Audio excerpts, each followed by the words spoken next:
भाषा का शब्द है।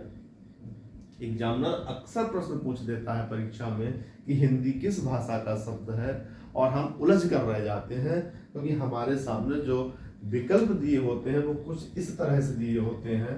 विकल्पों को मैं इधर लिख देता हूं। सबसे पहले लिख देंगे ईरानी, या लिख देंगे पारसी, या तीसरा लिख देंगे फारसी। एक विकल्प और दे देंगे आपको, उपयुक्त सभी।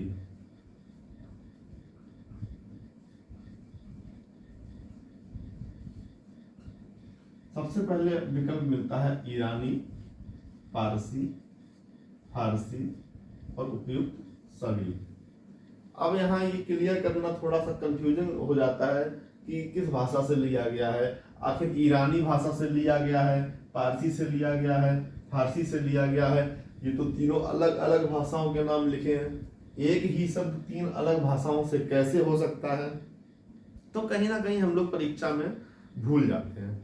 तो शुरुआत यहीं से करेंगे कि हिंदी किस भाषा का शब्द है।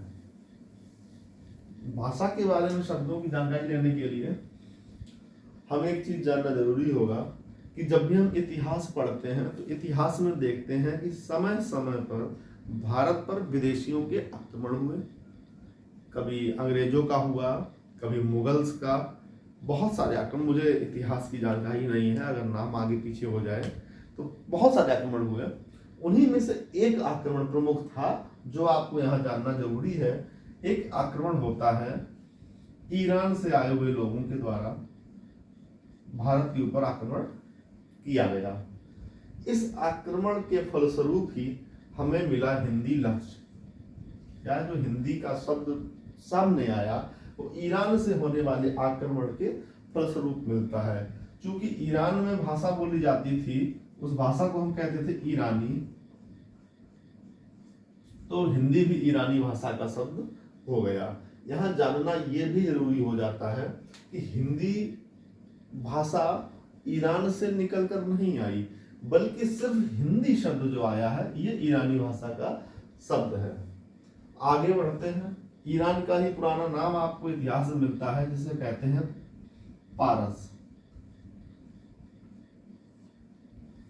तो इस तरह पारस में रहने वाले लोग अपनी भाषा बोलेंगे, वो होगी पारसी। हिंदी एक पारसी भाषा का भी शब्द हो गया, और पारस का ही एक अब बिगड़ा हुआ रूप बोल सकते हैं, या अन्य नाम में हम बोल सकते हैं फारस। तो फारस में रहने वाले लोग किस भाषा को बोलेंगे? वो होगी फारसी भाषा।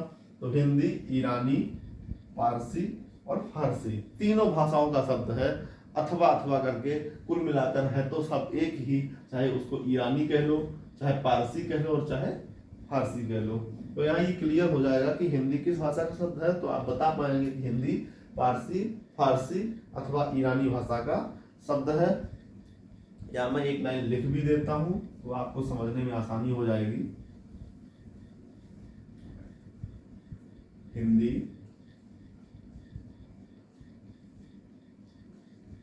ईरानी अथवा पारसी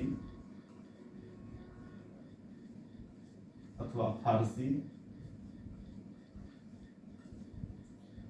भाषा का शब्द है।